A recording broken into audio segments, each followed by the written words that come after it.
¿Alguna vez has sentido que tus errores te descalifican para los planes de Dios? ¿Que tus fallas del pasado son tan graves que no podrías ser escogido por el cielo?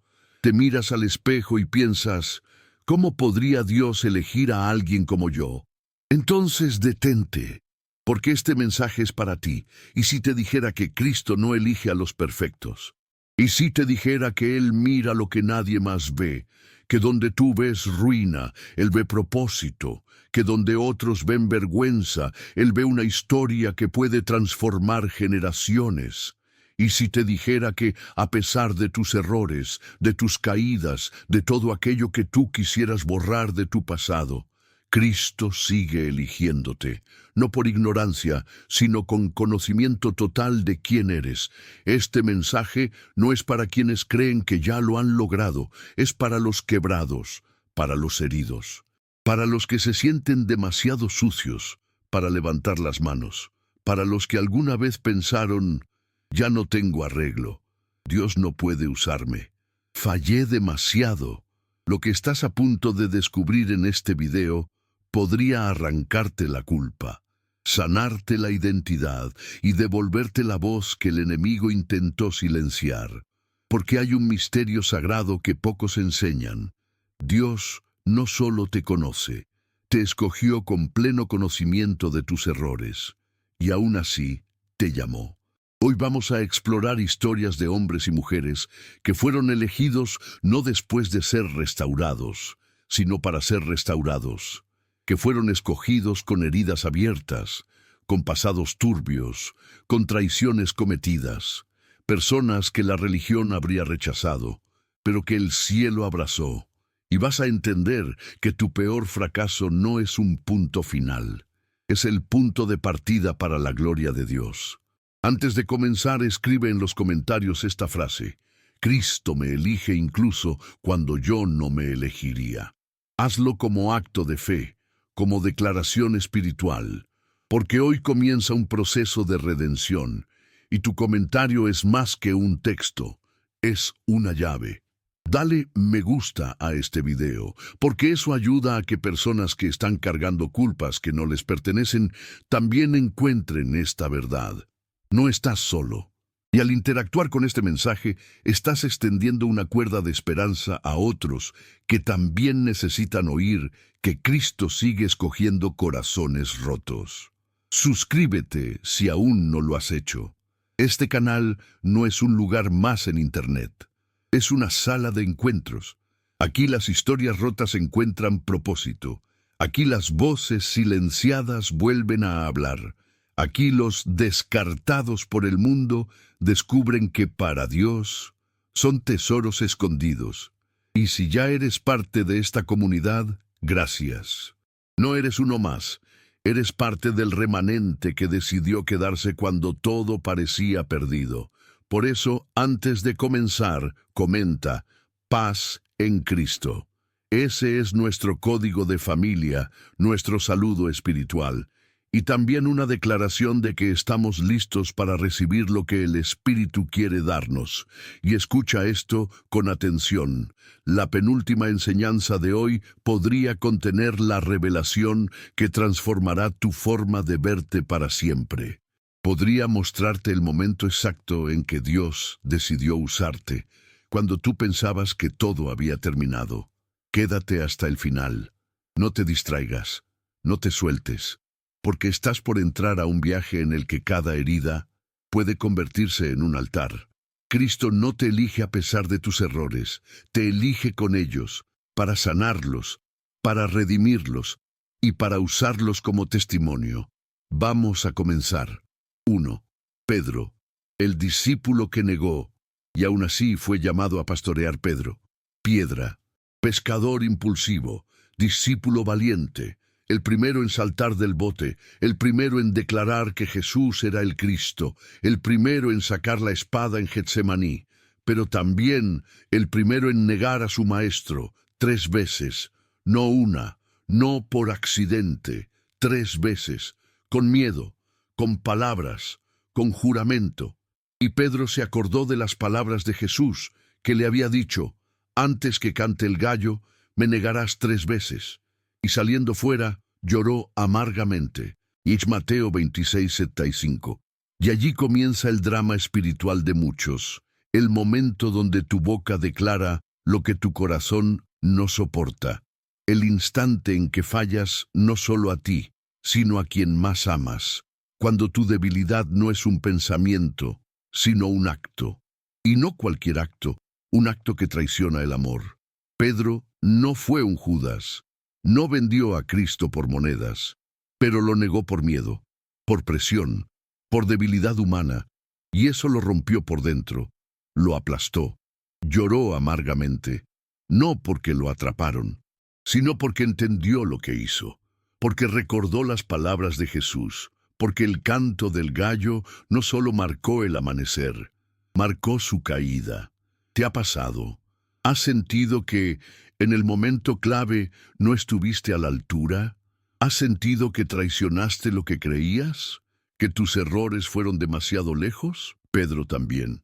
Y pensó que todo había terminado, que no merecía seguir, que no podría volver a mirar a Jesús a los ojos.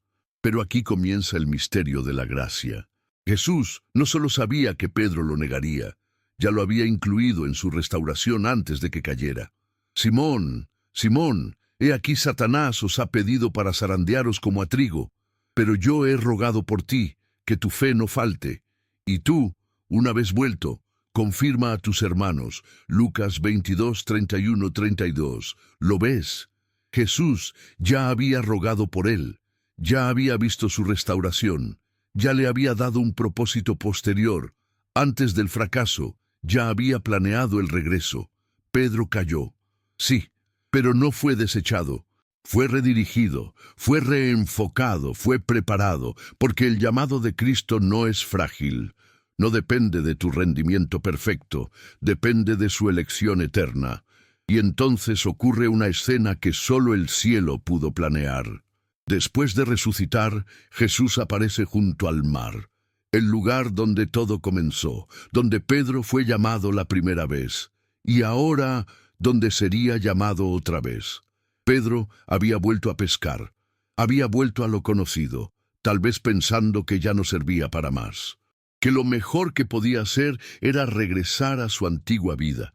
Pero Jesús lo estaba esperando, en la orilla, con pan, con fuego encendido, con ternura, con amor, y le hace una pregunta, no sobre la negación, no sobre su error, sobre su amor. Simón, hijo de Jonás, ¿me amas más que estos? Juan 21:15, 3 veces, una por cada negación, y cada sí, Señor, era una declaración de restauración. Y luego, la sorpresa del reino. Apacienta mis ovejas. ¿Lo entiendes?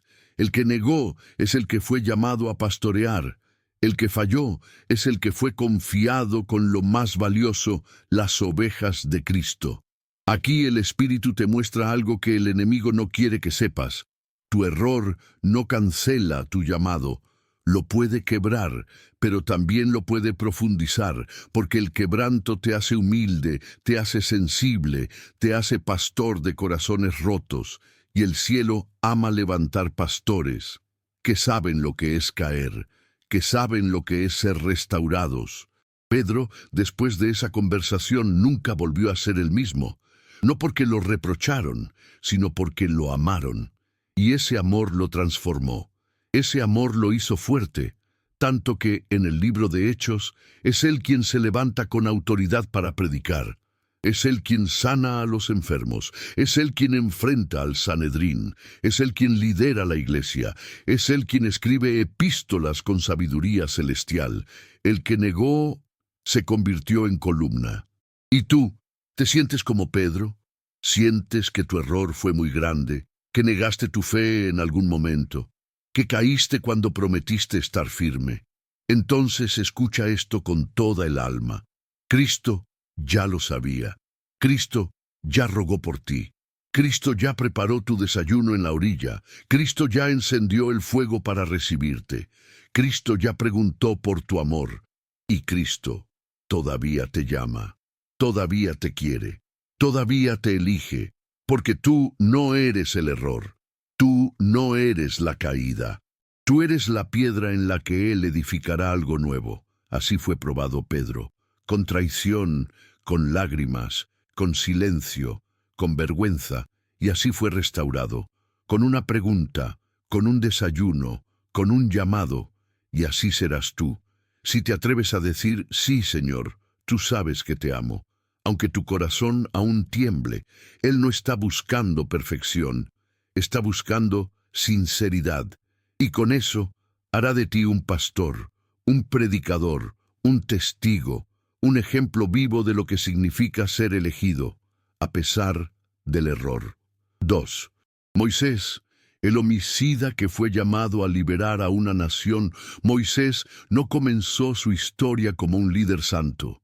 Comenzó como un bebé condenado a morir, rescatado milagrosamente por la hija de Faraón, criado en palacio, educado entre los sabios de Egipto, vestido con el oro de una nación que no era suya. Pero en algún momento despertó en él la conciencia de su pueblo. Vio su sufrimiento, su esclavitud, y algo se quebró dentro de él. Entonces ocurrió lo que cambió su vida. Y aconteció en aquellos días que, crecido ya Moisés, salió a sus hermanos y los vio en sus duras tareas, y observó a un egipcio que golpeaba a uno de los hebreos, sus hermanos. Entonces miró a todas partes, y viendo que no parecía nadie, mató al egipcio y lo escondió en la arena. Éxodo 2:11-12. Moisés cometió un error irreversible, un acto de justicia carnal, una reacción explosiva, una decisión impetuosa, y esa decisión lo convirtió en un fugitivo. Huyó, dejó Egipto, dejó el palacio, dejó sus privilegios y se escondió.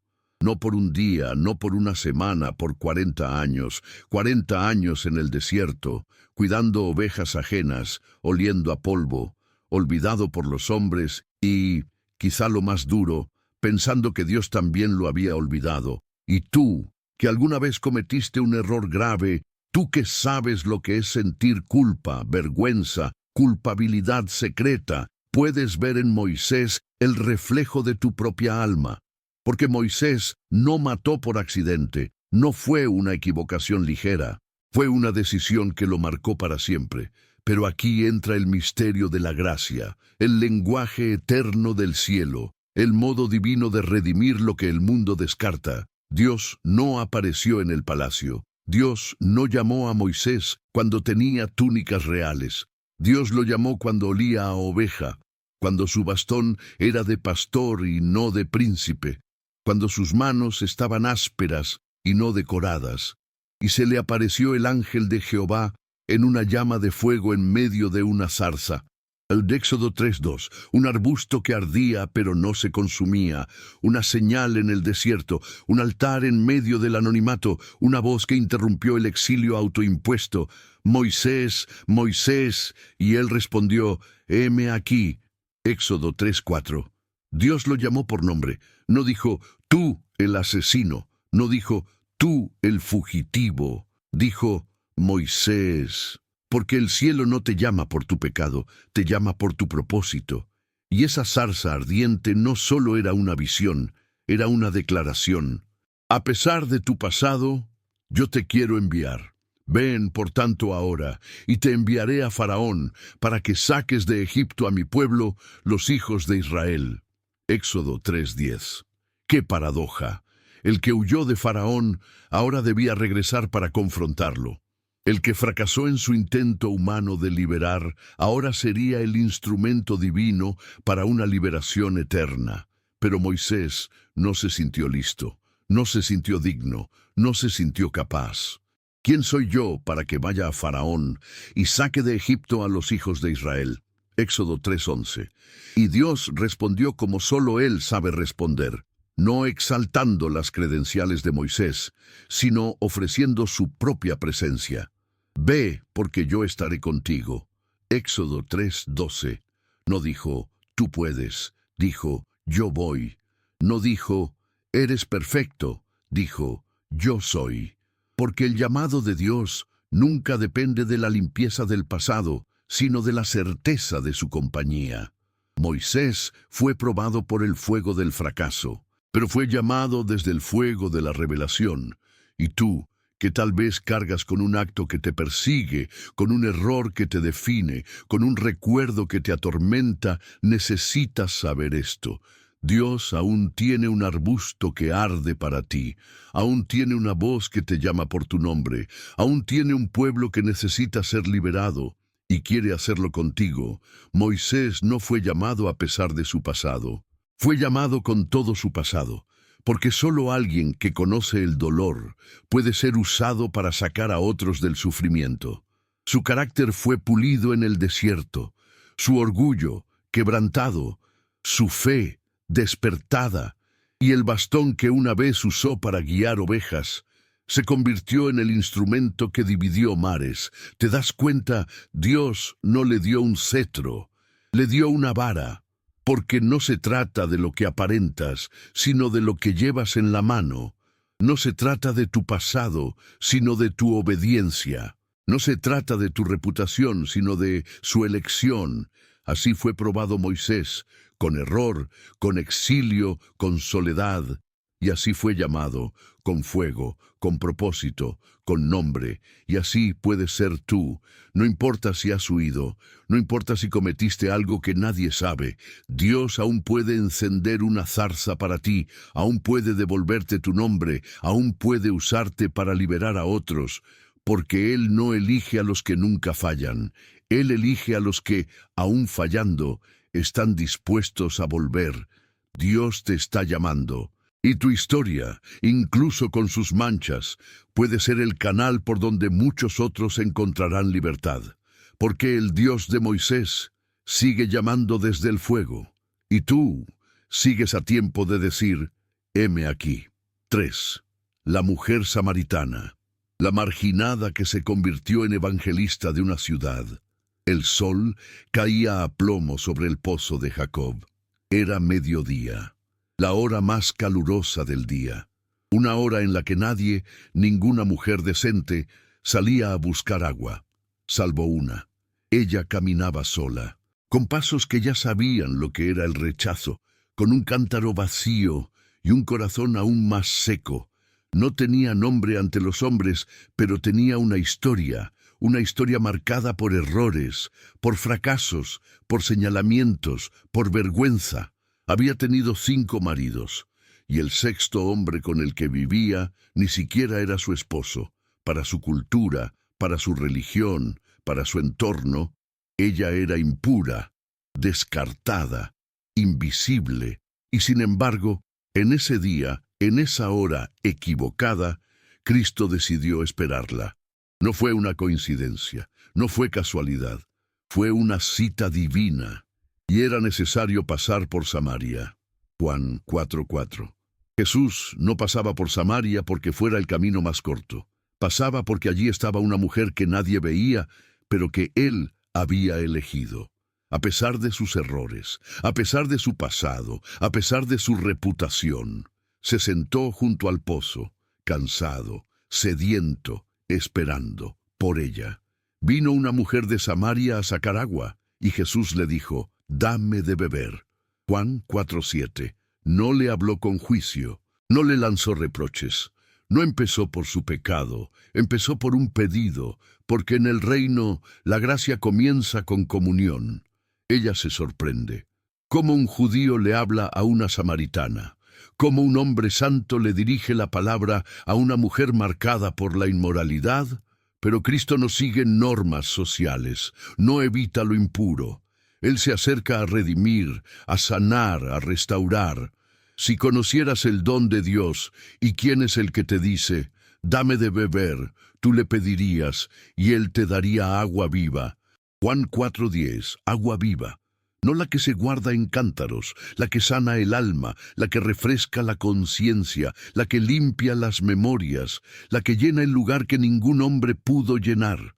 Jesús la mira, no con juicio, sino con verdad. Ve, llama a tu marido y ven acá. No tengo marido. Bien has dicho, no tengo marido, porque 5 maridos has tenido, y el que ahora tienes no es tu marido. Esto has dicho con verdad. Juan 4, 16, 18. No hay acusación en su voz, solo luz.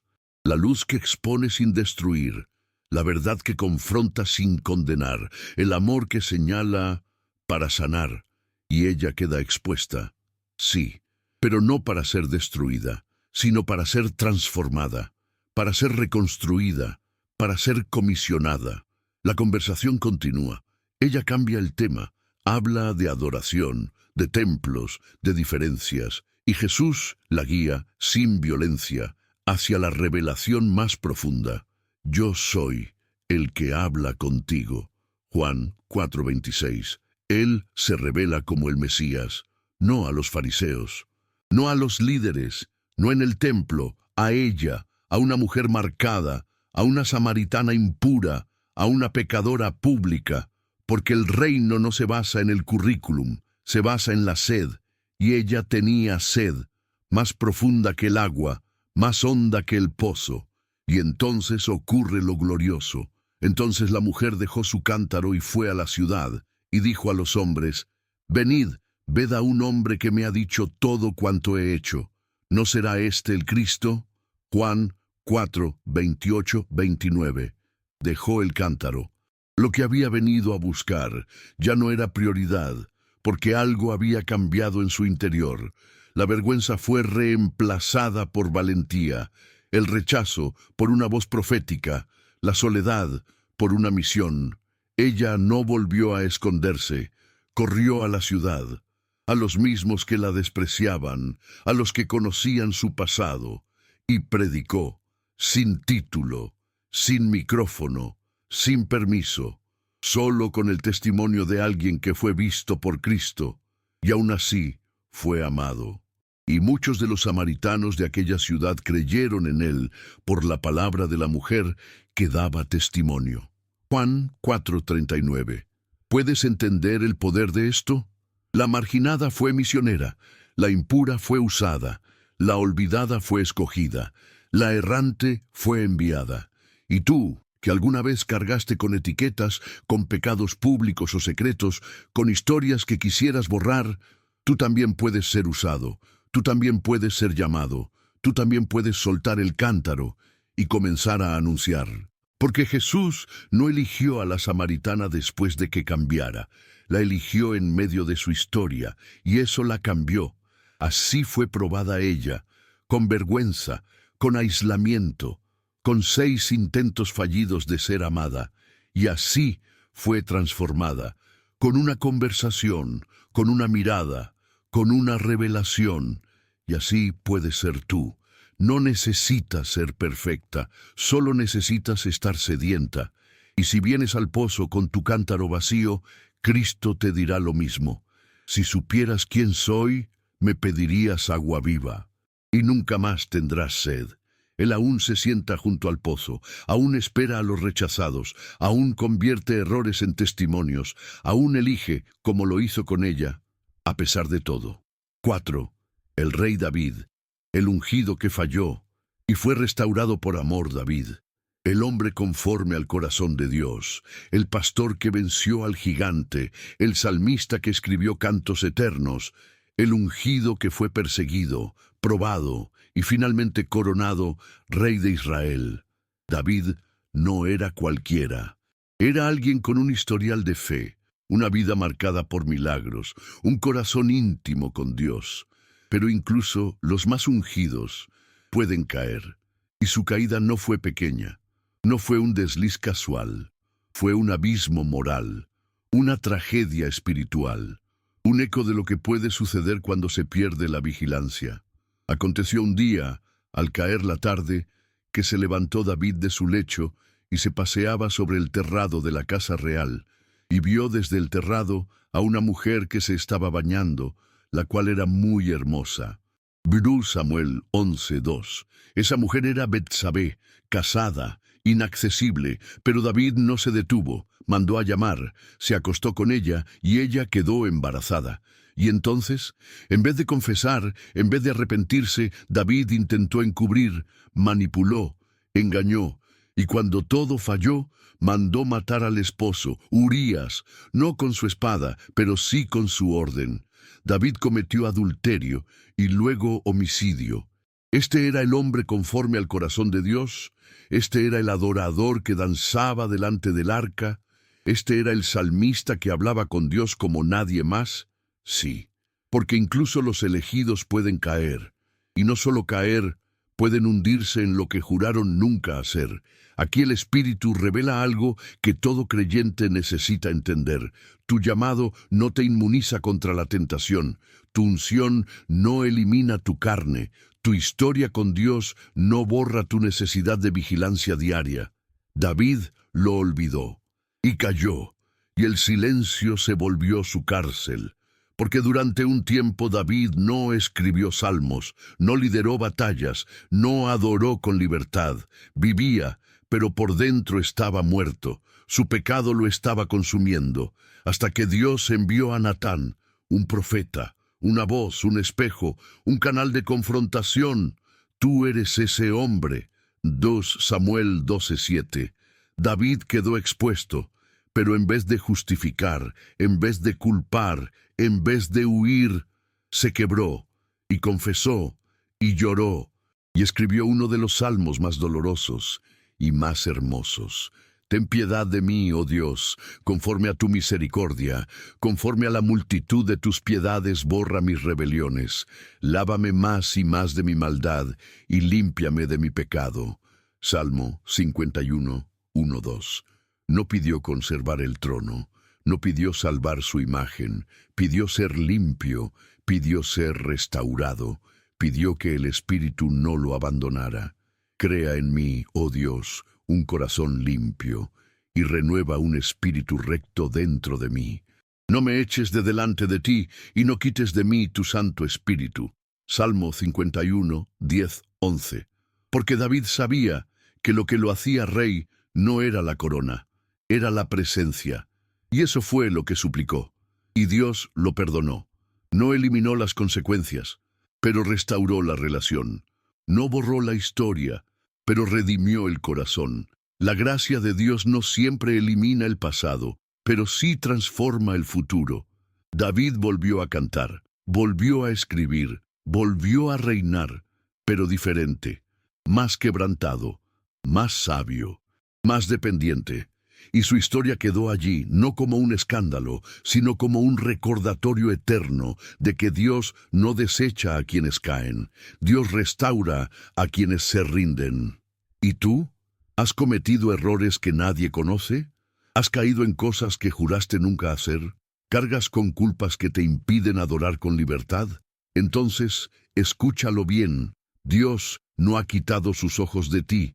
Él te envía hoy esta palabra, como envió a Natán, no para destruirte, sino para recuperarte, para rescatarte del silencio, para devolverte el canto, porque el mismo David que pecó, también escribió esto: los sacrificios de Dios son el espíritu quebrantado, al corazón contrito y humillado no despreciarás tú, oh Dios. Salmo 51, 17. Dios no desprecia tu dolor. Dios no ignora tu vergüenza. Dios no retrocede cuando lo decepcionas. Dios se acerca. Dios confronta. Y si tú te rindes, Dios restaura. Así fue probado David, con poder, con pecado, con dolor, y así fue levantado, con gracia, con verdad, con un nuevo corazón, y así puedes ser tú. Tu error no es el final, es el comienzo de una restauración si te entregas. Y si hoy te atreves a decir, crea en mí, oh Dios, un corazón limpio, verás cómo la misma presencia que acompañó a David volverá a llenar tu vida, porque para Dios tus errores no cancelan tu elección, solo revelan cuánto necesitas su gracia y cuán dispuesto está Él a devolverte el canto. 5. Rahab, la prostituta que fue elegida para formar parte del linaje de Cristo. En las grandes historias de la Biblia, muchos nombres brillan por sus milagros, por sus títulos, por su obediencia. Pero de entre todas las páginas sagradas, hay un nombre que rompe esquemas, una mujer que desentona con el ideal religioso, una historia que parece fuera de lugar. Y sin embargo, está en el corazón del propósito de Dios. Su nombre era Rahab, y su título, uno que la cultura nunca le permitió olvidar: prostituta. Vivía en Jericó, una ciudad enemiga de Israel, una tierra que sería conquistada por el pueblo de Dios. Y allí, en la cima de una muralla, Rahab tenía su casa, un lugar de paso, de encuentros secretos, de cuerpos alquilados y nombres olvidados. Nadie esperaba que Dios hiciera algo con ella. Ella misma probablemente no lo esperaba.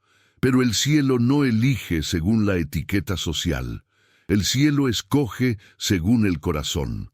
Y Rahab, aunque tenía un oficio impuro, tenía una fe que estaba a punto de cambiar la historia.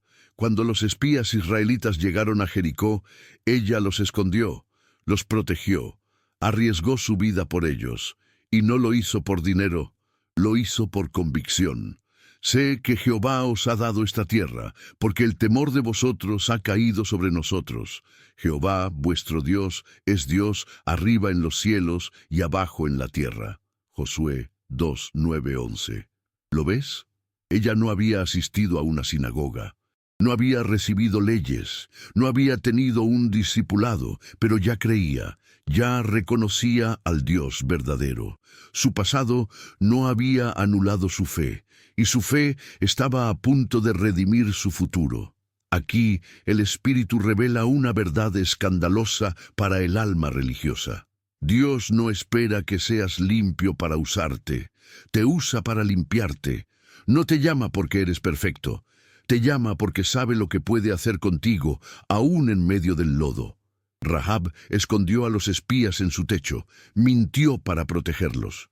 Y luego les pidió una sola cosa: os ruego pues ahora que me juréis por Jehová, que como he hecho misericordia con vosotros, así la haréis vosotros con la casa de mi padre, y que me daréis una señal segura.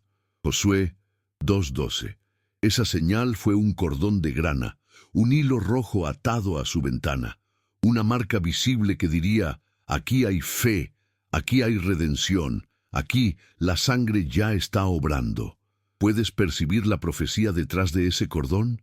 No era solo una señal de protección, era un símbolo del sacrificio, una sombra del Cordero, una declaración de que la gracia cubre lo que la religión descarta. Y así fue. Cuando Jericó cayó, las murallas se desmoronaron, menos la casa de Rahab. El juicio vino, pero ella fue preservada.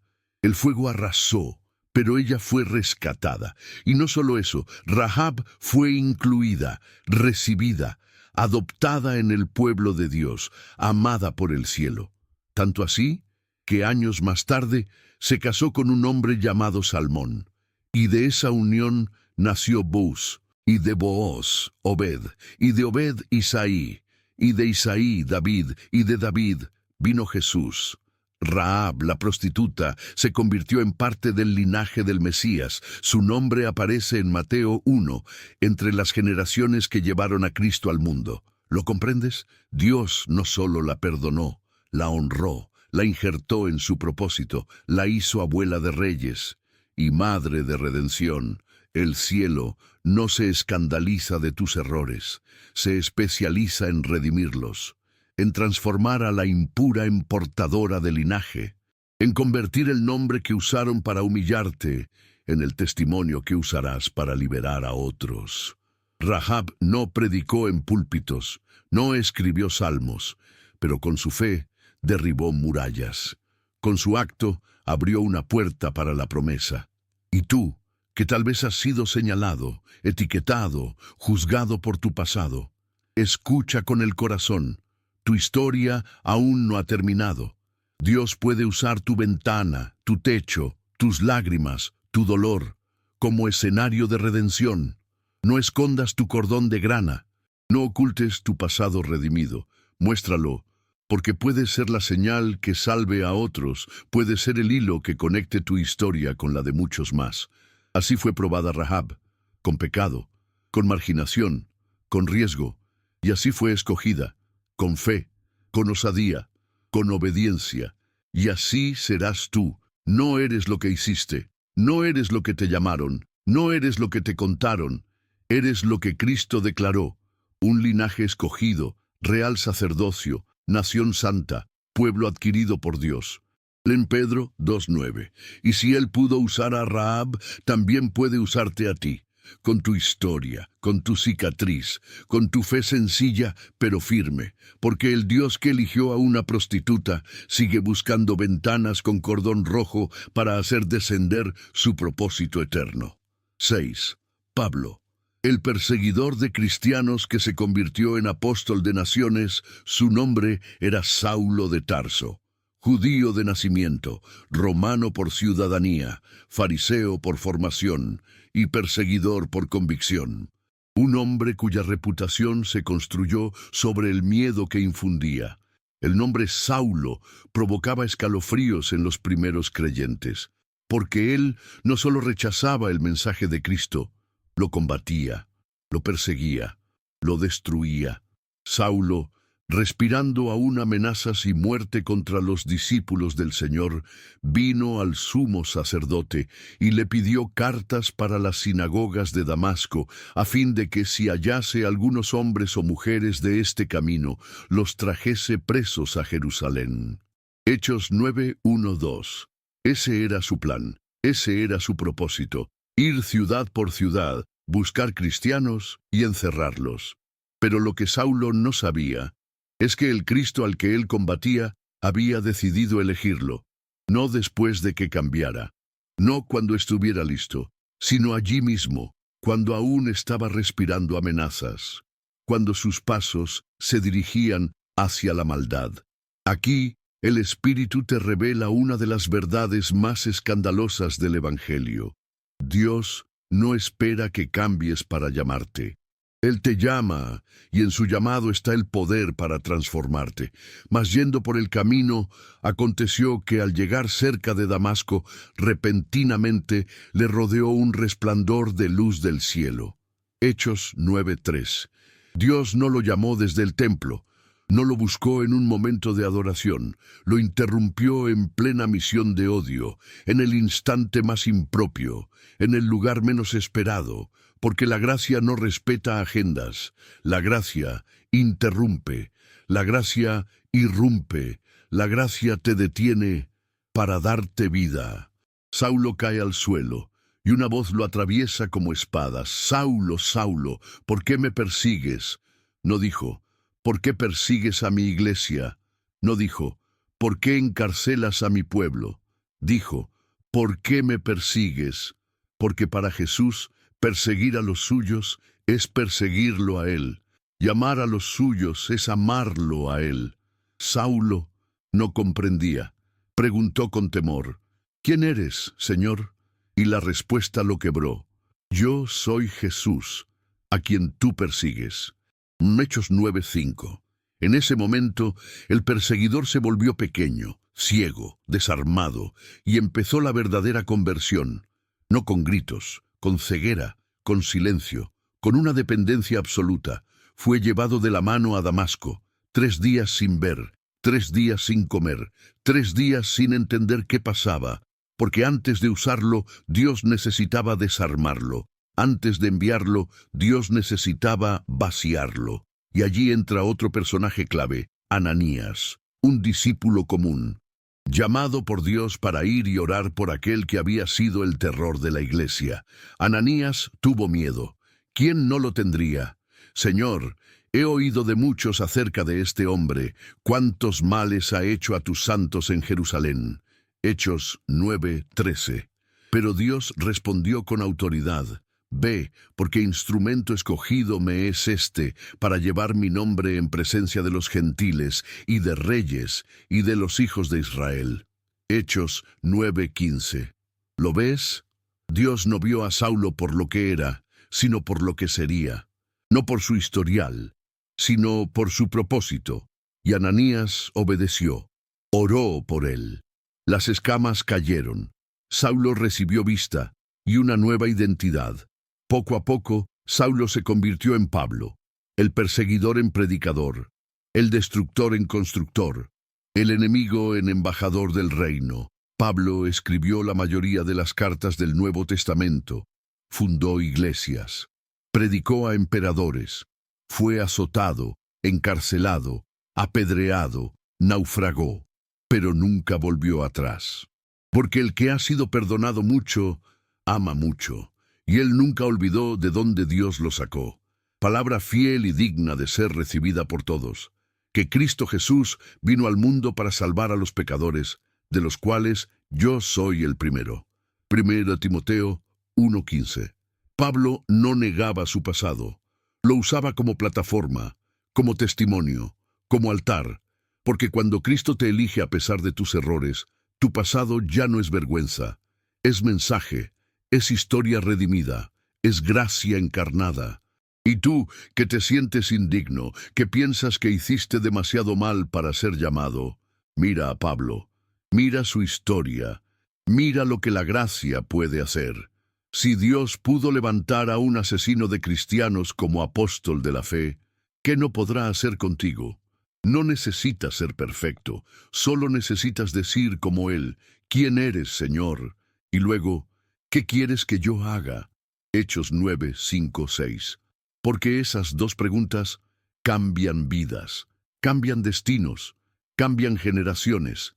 Así fue probado Pablo, con poder, con orgullo, con religión, y así fue quebrantado, con luz, con ceguera, con un llamado, y así serás tú. Dios no te eligió cuando te hiciste digno, te eligió sabiendo todo lo que harías, y aún así te llamó, porque su gracia no busca aprobados, busca disponibles, busca quebrantados, busca corazones que estén dispuestos a dejar de ser Saulo para convertirse en Pablo. 7. Sansón, el ungido que desperdició su fuerza, pero fue redimido en su último aliento. La historia de Sansón es una de las más trágicas y gloriosas de la Biblia.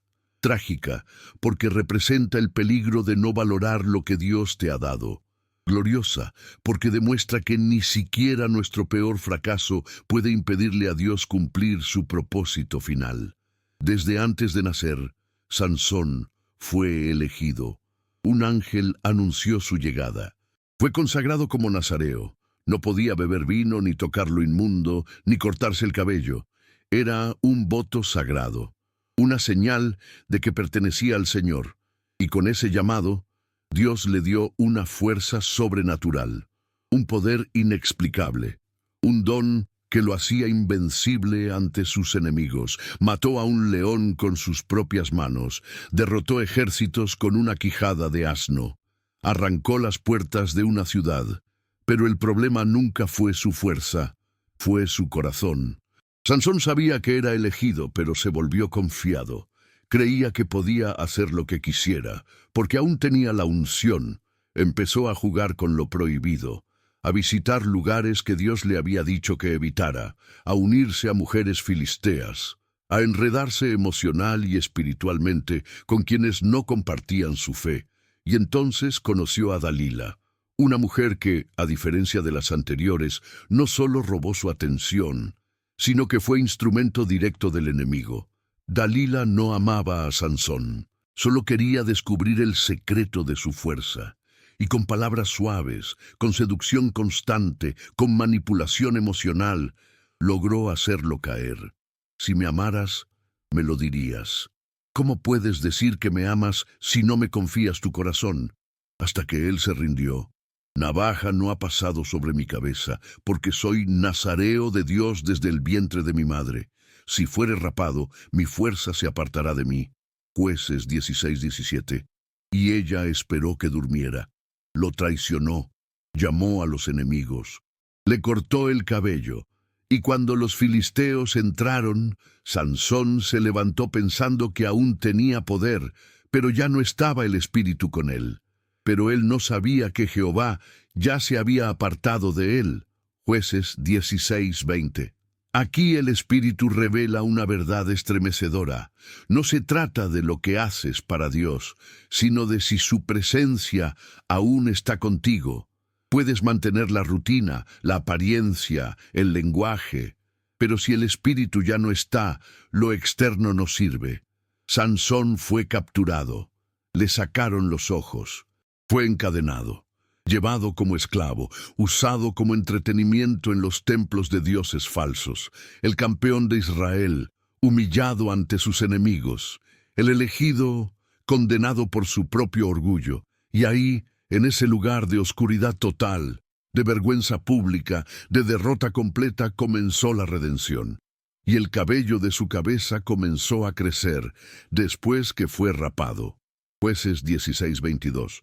No era solo cabello, era un símbolo, una señal, de que el pacto no estaba roto del todo, de que, a pesar de todo, Dios no había terminado con Sansón. Los enemigos pensaban que su historia había acabado, pero Dios aún tenía un capítulo final, un acto de gloria, un grito de redención. Un día lo sacaron del calabozo para burlarse de él en una fiesta pagana. Miles de filisteos en un solo lugar, sacerdotes, nobles, guerreros. Sansón, ciego y debilitado, le pidió al joven que lo guiaba que lo llevara a las columnas principales del templo. Y entonces oró, no con arrogancia, no con presunción, sino con dolor, con humildad, con arrepentimiento. Señor Jehová, acuérdate ahora de mí y fortaléceme, te ruego solamente esta vez, oh Dios, para que de una vez tome venganza de los filisteos por mis dos ojos. Jueces 16:28. Y con sus manos sobre las columnas empujó con toda su alma, y el templo colapsó. Y fueron más los que mató al morir que los que había matado durante su vida. Jueces 16:30. Puedes verlo. Dios no lo usó por última vez porque mereciera una segunda oportunidad. Lo usó porque la gracia es más fuerte que el fracaso. Sansón murió, pero lo hizo como un libertador, como un hombre que, aún desde el polvo, clamó al Dios de su pacto y fue oído.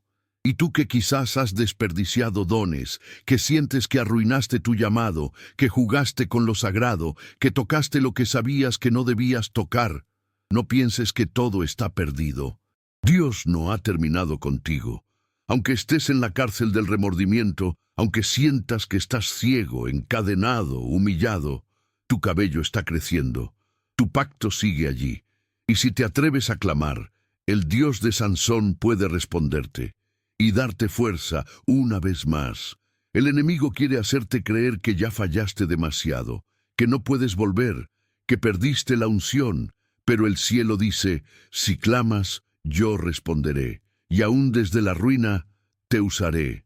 Así fue probado Sansón, con poder, con tentación, con caída, y así fue redimido, con arrepentimiento, con fe, con un último acto de obediencia, y así serás tú. Tal vez perdiste visión, pero no perdiste el llamado. Tal vez estás encadenado, pero tu voz aún puede orar. Tal vez el templo está lleno de tus enemigos, pero tus manos aún pueden tocar las columnas, porque mientras haya aliento, hay propósito, mientras haya fe, hay poder, y mientras haya arrepentimiento, siempre habrá redención. 8. María Magdalena, del abismo al testimonio más grande de la historia. Hay nombres que el cielo pronuncia con ternura. María Magdalena es uno de ellos. Su historia es la viva prueba de que Cristo no escoge a los perfectos, sino a los dispuestos. Su vida fue, en un tiempo, sinónimo de oscuridad. Una mujer marcada por el desprecio social, dominada por fuerzas espirituales que la esclavizaban. Los evangelios no dan muchos detalles sobre su pasado, pero sí nos ofrecen una frase que resume su tormento, de la cual habían salido 7 demonios. Lucas 8:2, 7. Un número que en la Biblia representa totalidad. Eso quiere decir que María estaba completamente dominada. Su cuerpo, su mente, su voluntad, todo estaba controlado por tinieblas. Era el símbolo viviente de alguien irrecuperable. Pero cuando Jesús pasa por su camino, no ve una endemoniada, ve una adoradora atrapada. Ve lo que nadie ve. Una mujer que, si es liberada, será una de las más fieles, una de las más valientes, una de las más transformadas. Cristo no huye de su condición, no se escandaliza por su pasado. Él la libera. Y esa liberación es tan radical, tan profunda, que a partir de ese día María Magdalena no vuelve a soltarlo. No como una obligación, sino como una respuesta de amor. Se convierte en discípula, en testigo, en una de las mujeres que sostienen el ministerio de Jesús con sus propios recursos. El Evangelio menciona una y otra vez que ella estaba allí, siempre. A diferencia de muchos hombres que seguían a Jesús por interés, por curiosidad o por conveniencia, María lo seguía porque sabía de dónde la había sacado. Y quien ha sido liberado del abismo no se aleja fácilmente del Salvador. Cuando Jesús fue arrestado, la mayoría huyó. Cuando fue juzgado, sus amigos lo negaron. Cuando lo clavaron, sus discípulos se escondieron. Pero María Magdalena estaba al pie de la cruz, mirando, llorando, resistiendo.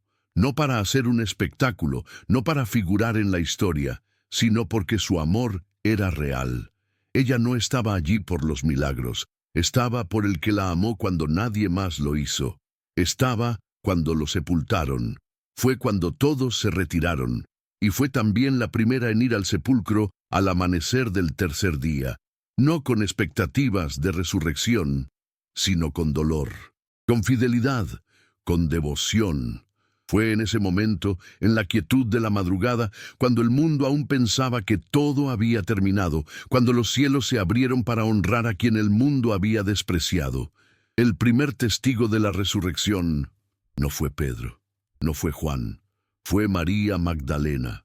En medio de su llanto, al ver el sepulcro vacío, un ángel le habla, y luego una voz detrás de ella pronuncia su nombre. ¡María! Ella se da vuelta, lo reconoce, y su alma estalla en gozo. Jesús la mira y le encomienda una misión. Ve y dile a mis hermanos. Eso fue un acto escandaloso en esa cultura. Las mujeres no eran consideradas testigos válidos. Su palabra no tenía valor legal. Pero Jesús, en su amor que rompe toda tradición humana, le da el mensaje más importante de la historia a una mujer que había sido despreciada por su pasado. Cristo no solo perdona, Él restituye, no solo limpia, Él dignifica, no solo libera, Él envía. María Magdalena pasó de ser esclava de demonios a ser la primera en anunciar: «He visto al Señor». Su historia resuena como un eco eterno. No importa cuán profunda sea tu caída, Cristo puede levantarte. No importa cuán vergonzoso sea tu pasado, Cristo puede usarte. No importa cuán indigna te sientas, Cristo puede hacerte portadora de su gloria. María no fue elegida porque fuera perfecta, fue elegida porque fue transformada, porque donde abundó el pecado, sobreabundó la gracia. Y quien es tocado por esa gracia no puede vivir igual. Hay personas que siguen a Jesús desde la teoría, desde la religión, desde la costumbre, pero María Magdalena lo siguió desde el rescate, y el amor que nace del rescate es el amor más puro, más leal, más constante. Cristo elige a los quebrados, a los marcados por la vergüenza, a los que el mundo desecha, porque esos, cuando son redimidos, no buscan aplausos ni posiciones, solo quieren estar a sus pies, amarlo, seguirlo, servirlo. María Magdalena fue una de esas elegidas, y lo fue no a pesar de su pasado, sino a través de su pasado, porque en las manos del Maestro, hasta las heridas cuentan una historia de redención, hasta las cicatrices se vuelven señales de gloria, y hasta los que fueron esclavos de las tinieblas se convierten en heraldos de la resurrección. Así elige Cristo, no por méritos, no por apariencia, sino por el poder transformador de su amor. Y si lo hizo con María, también puede hacerlo contigo. 9. El apóstol Pedro, elegido incluso después de traicionar. Cuando se habla de errores graves en la vida de los discípulos, ningún caso resalta tanto como el de Pedro. El pescador impulsivo, el primero en declarar que Jesús era el Hijo del Dios viviente, también fue el mismo que lo negó 3 veces en la noche más oscura de su maestro. Pedro no cayó por debilidad, sino por temor, por falta de fe en medio de la presión. Y sin embargo, a pesar de su traición, Jesús lo eligió. No antes de su caída, sino después. Pedro fue llamado en la orilla del mar en medio de su rutina diaria. Cristo se le acercó con una invitación que lo desconcertó. Venid en pos de mí, y os haré pescadores de hombres. Desde ese momento Pedro dejó las redes, la barca, su pasado, para seguir al Rabí de Nazaret. Vio milagros, escuchó parábolas, caminó sobre las aguas y fue parte del círculo más íntimo de Jesús. Era uno de los 3 testigos de los momentos más profundos del ministerio del Mesías. Sin embargo, el corazón humano es frágil. Pedro, a pesar de su cercanía con Jesús, todavía luchaba con el miedo, la arrogancia y la impulsividad. La noche en que Cristo fue arrestado, Pedro sacó su espada para defenderlo, actuando con valentía, pero sin entender los caminos del reino. Horas después, esa misma pasión fue reemplazada por temor. Cuando lo señalaron en el patio del sumo sacerdote, negó conocer a Jesús. No una vez, sino 3. Lo hizo con palabras, con juramentos, con desesperación. Y cuando el gallo cantó, recordando la advertencia de su maestro, Pedro salió y lloró amargamente. El dolor de esa traición fue más que remordimiento. Fue la sensación de haber perdido su lugar, de haber fallado al que más amaba. Pedro no era un fariseo, ni un enemigo, ni un extraño. Era un amigo íntimo, y sin embargo, se convirtió en traidor. Pero el amor de Cristo no se basa en el desempeño, sino en la gracia. La resurrección no solo trajo victoria sobre la muerte, sino también restauración para los que habían caído. Jesús, después de resucitar, no evitó a Pedro, no lo reprendió públicamente, no lo reemplazó, lo buscó. En el Evangelio de Juan, capítulo 21, se narra el momento clave. Pedro, junto con otros discípulos, vuelve a pescar. El mismo escenario donde todo comenzó. Tal vez intentando regresar a una vida que ya no le pertenecía, quizás cargando aún la culpa. Esa noche no pescan nada. Al amanecer, Jesús se presenta en la orilla, les dice que echen la red al otro lado. El milagro se repite, como la primera vez. Juan lo reconoce.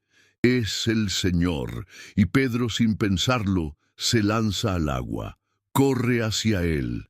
Corre no por valentía, sino por amor desesperado, por hambre de restauración. Jesús no menciona su negación, no lo castiga. En vez de eso, le hace 3 preguntas. ¿Me amas? Una vez por cada negación, una por cada herida, una por cada lágrima. Pedro responde con humildad, tú sabes que te amo. Ya no habla con arrogancia, no promete fidelidad hasta la muerte, solo se rinde, se abre, y entonces Cristo lo restituye, apacienta mis ovejas. Ese momento no solo restaura su relación con Jesús, le devuelve su propósito, lo vuelve a llamar, le recuerda que aún es útil, aún es escogido, aún tiene un destino.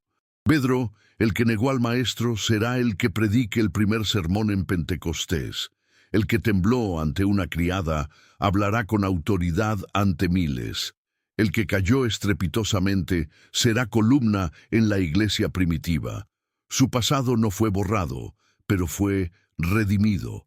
Y esa redención lo convierte en un instrumento poderoso en las manos de Dios.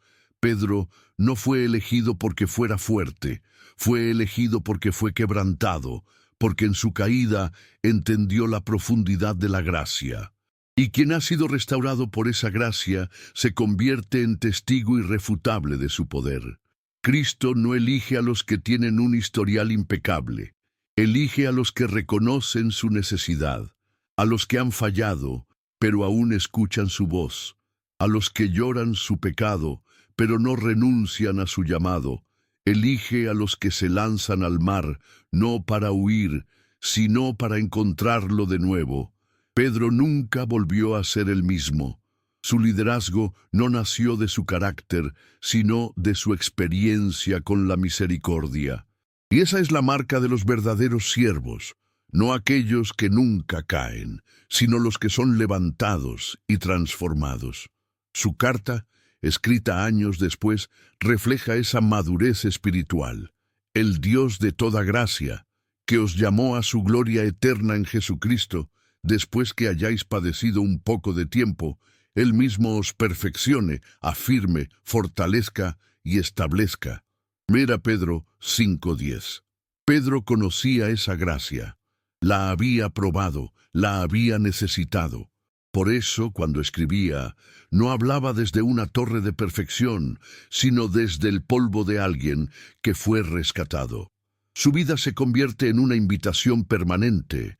No importa cuán bajo hayas caído, Cristo aún puede usarte. Si negó a su Maestro y fue restaurado, si cayó profundamente y fue levantado, entonces hay esperanza para todos. Pedro es la prueba de que los errores no cancelan el llamado, solo lo transforman, lo purifican, lo profundizan. Porque el que ha fallado y ha sido restaurado ya no sirve por orgullo, sino por compasión. Cristo no lo descartó, Cristo no lo reemplazó, Cristo lo eligió. Una vez más, ¿cómo te elige a ti? 10. El quebrantamiento como el puente hacia la elección divina. La elección de Dios no responde a las métricas humanas, no escoge como escoge el mundo. No se guía por la apariencia, por la trayectoria intachable, por el linaje, ni por la perfección moral. Cristo no llama a los que ya se consideran dignos, sino a los que saben que sin Él no tienen nada. El quebrantamiento, lejos de ser un obstáculo, se convierte en la llave del reino. Y a lo largo de las Escrituras, una y otra vez, el quebrantamiento fue el puente entre el fracaso y la elección divina.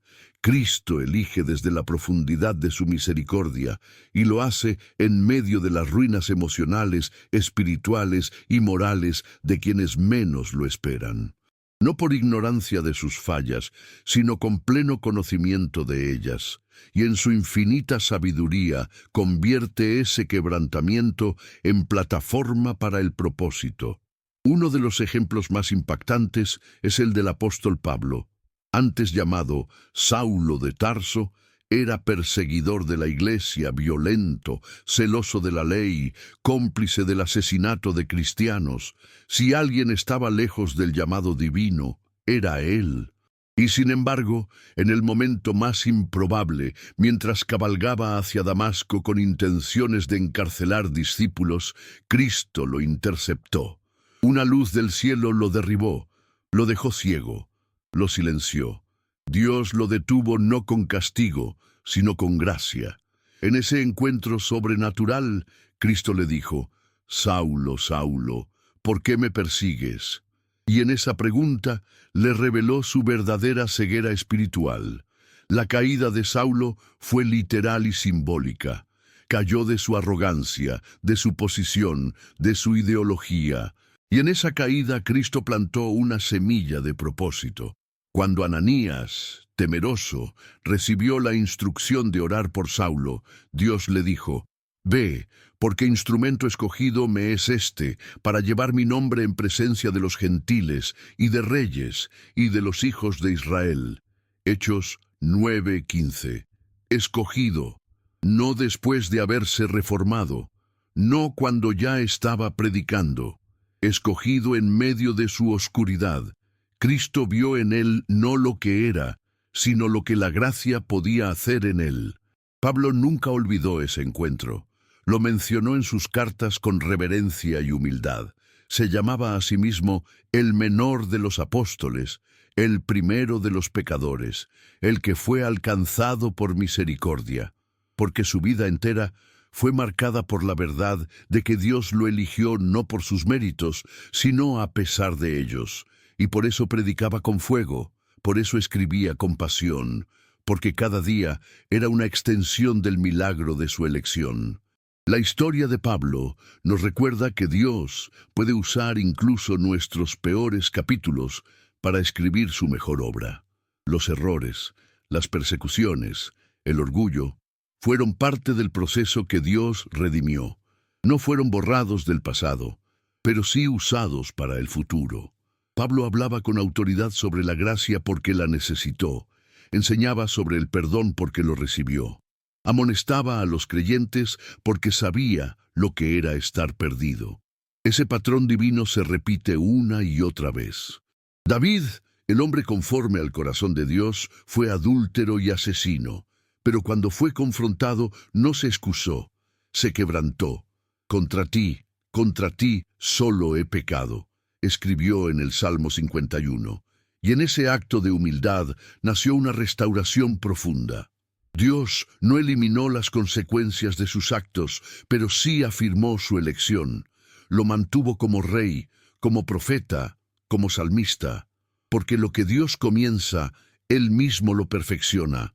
El quebrantamiento no descalifica, depura, purifica, transforma, porque cuando un corazón se rompe delante de Dios, Él lo reconstruye con propósito eterno. La mujer samaritana, después de una vida marcada por la vergüenza y el rechazo, fue la primera evangelista de Samaria. María Magdalena, liberada de 7 demonios, fue la primera en ver al Cristo resucitado. Pedro, después de su traición, fue confirmado como pastor del rebaño. Pablo, tras ser perseguidor, se convirtió en el teólogo de la gracia. Cristo elige, no porque ignores tu pasado, sino porque lo redime, lo transforma y en muchos casos lo usa como testimonio viviente del poder del Evangelio. Este patrón no es casualidad, es el corazón mismo de la cruz. Allí, Cristo tomó lo peor del ser humano, el pecado, la traición, la injusticia, la violencia, y lo transformó en el acto supremo de amor y salvación. Si la cruz es capaz de redimir lo imperdonable, entonces no hay vida que no pueda ser alcanzada.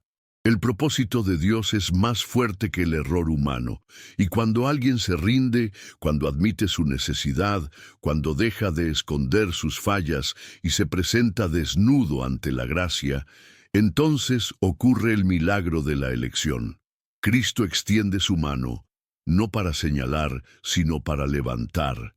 El quebrantado es más sensible, más humilde, más empático, más obediente, porque sabe lo que es ser restaurado, y desde esa experiencia sirve con mayor dependencia del Espíritu Santo. La elección de Cristo no es un premio, es una misión.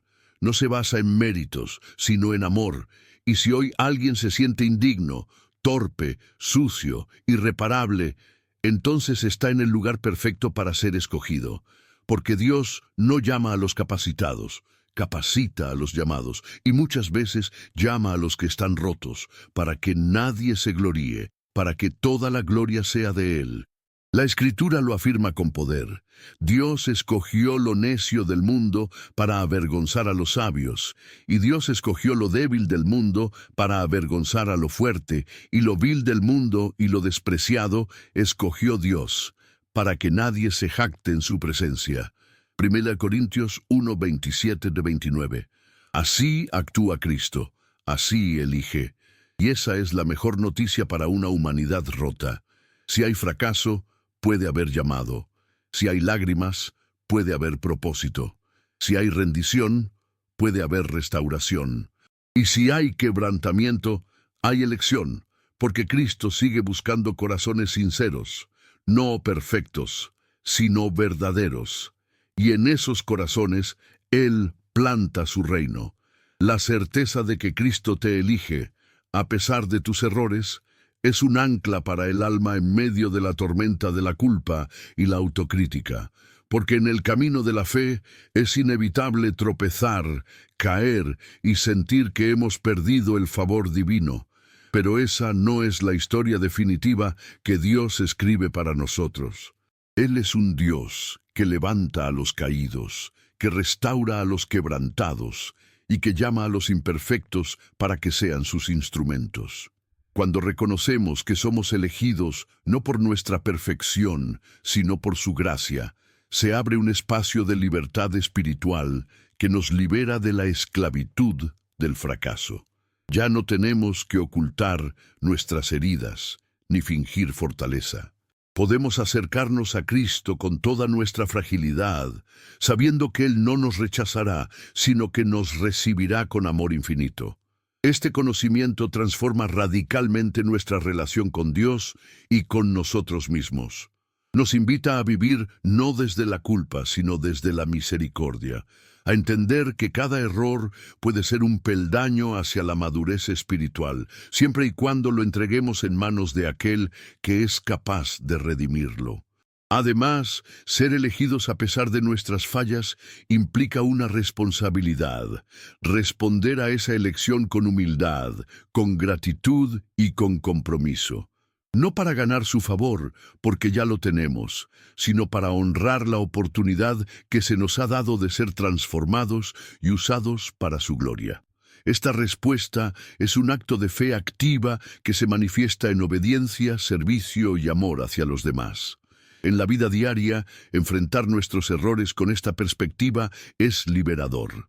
Ya no tememos la caída porque sabemos que Cristo está allí para levantarnos. Ya no nos definimos por nuestros fracasos, sino por el propósito que Dios ha sembrado en nuestro corazón. Cada vez que nos equivocamos, podemos regresar a Él y encontrar el perdón que renueva, el consuelo que sostiene y la fuerza que impulsa a seguir adelante. La historia de la humanidad está llena de testimonios de hombres y mujeres que fueron escogidos por Dios en medio de sus debilidades. Estos testimonios nos inspiran y nos recuerdan que no hay condición humana que esté fuera del alcance de su gracia. Somos llamados no por nuestra capacidad, sino por su poder que se perfecciona en nuestra debilidad. Por eso, cuando sientas que tus errores pesan demasiado, que el pasado te persigue o que no eres digno del llamado, recuerda a Pedro, a Pablo, a David, a María Magdalena y a tantos otros. Recuerda que Cristo no busca lo perfecto, sino lo disponible. No busca a los que nunca fallan, sino a los que están dispuestos a ser restaurados y transformados. Esta verdad debe calar profundamente en tu corazón. Cristo te elige a ti, hoy, tal como eres, con tus heridas, tus dudas y tus errores. Él ve más allá de tus fallas y encuentra un alma valiosa, digna de ser amada y usada para un propósito eterno. Por último, esta elección divina no solo es un regalo individual, sino también una invitación a vivir en comunidad, en unidad con otros creyentes que también están en proceso de restauración. Juntos formamos el cuerpo de Cristo, donde cada miembro, con sus imperfecciones, contribuye al crecimiento y a la edificación mutua. No permitas que el miedo al fracaso te paralice, ni que la culpa te impida avanzar. Abraza la gracia que te elige, que te llama y que te sostiene. Deja que esa gracia transforme tu vida, te dé esperanza y te impulse a cumplir con valentía el llamado que tienes en este mundo. En definitiva, ser elegido por Cristo a pesar de tus errores es la más grande prueba de su amor incondicional y de su poder redentor. Que esta certeza sea el faro que ilumine tu camino, la fuerza que te levante cada día y la paz que repose en tu alma, recordándote siempre que en Cristo tu historia no termina en el fracaso, sino en la victoria.